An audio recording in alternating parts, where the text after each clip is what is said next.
Hello everyone, I am Fiona.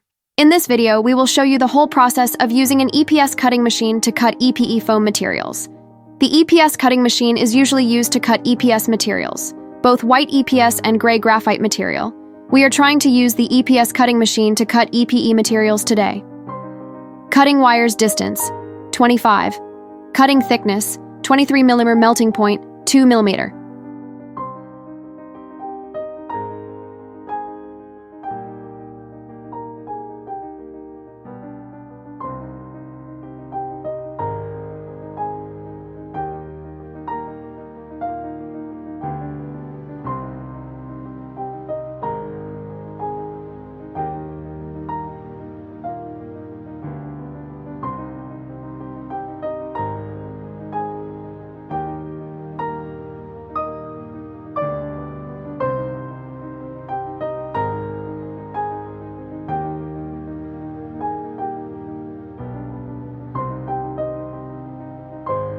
According to the demonstration in the video, during the cutting process, because the thickness we cut is relatively thin, EPE products are prone to warping, but this can be avoided by placing weights.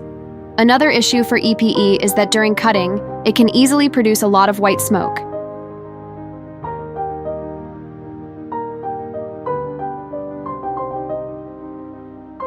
After the cutting is finished, it can be seen that the surface between the EPE sheets has a phenomenon of drawing. Therefore, we recommend using a professional EPE cutting machine to cut. For more information about the EPS machine and EPS mold, please contact us by email or mobile phone. We will be happy to answer your questions.